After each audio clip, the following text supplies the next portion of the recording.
Sin sabores y alegrías. Agosto 5, 2009. Meridiano de la semana y algunos están aún con el Dios en la boca en día de Todos los Santos y no precisamente por el diluvio que abatió a la ciudad la noche de ayer. Es más por la mezcla precipitada de miel y hiel, de lo dulce y de lo amable. De entrada, el esperado informe de Automatic Data Processing, ADP, sobre el empleo en el sector privado estadounidense en el mes de julio deja sensaciones encontradas a los participantes del parque neoyorquino tras conseguir cerrar la sesión de ayer con ganancias.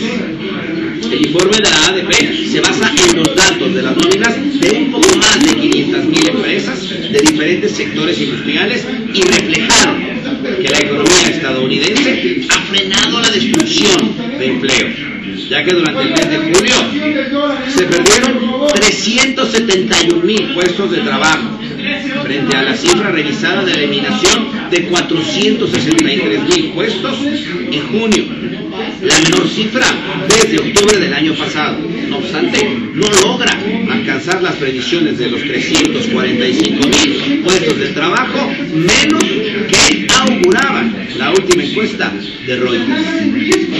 Pero es claro que la cifra está alejada de los niveles máximos, indicando una mejora moderada en el mercado laboral. De abril a junio, la pérdida media de empleos en el sector privado norteamericano se situó en torno a los 492.000, mientras que de enero a marzo de este mismo año, el recorte mensual medio estaba en los 691.000.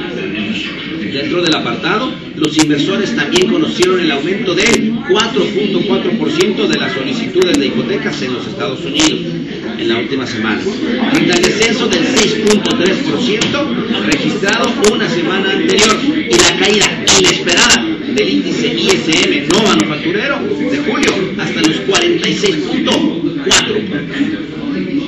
El crudo cae en línea con los parques neoyorquinos, aunque la dirección del oro negro está marcada por las cifras sobre las reservas semanales estadounidenses. En el apartado empresarial destacarán las compañías relacionadas con el sector consumo como Kraft Foods, que ayer sorprendió positivamente al mercado al anunciar tras el cierre de la sesión un aumento del 11% en sus beneficios trimestrales e incrementó su pronóstico de resultados para todo el año, luego de registrar un salto en sus ganancias. La receta del éxito aplicada por el gigante de los alimentos de los Estados Unidos fue el ahorro de costos y el incremento en precios. En esa misma línea se encuentra el gigante Procter & Gamble, pero que no es favorecido por el mercado, que lanza a la venta sus títulos, haciéndolo caer la cotización de la compañía un 3.5%, a pesar de haber anunciado unos beneficios en el último trimestre ligeramente superiores a lo esperado. Los ingresos de la firma disminuyeron hasta los $2.470 millones o $0.8 por papel en el cuarto trimestre del año. En el mismo periodo del año anterior, la compañía estadounidense ganó $0.02 billones. Los inversores también seguirán de cerca la evolución de los títulos del sector tecnológico como Google y Microsoft, de nuevo en el centro de la atención. Hoy se ha conocido que Microsoft absorberá a 400 trabajadores de Yahoo en la alianza que ha puesto en marcha con la compañía para plantar cara a Google en el mercado de los buscadores.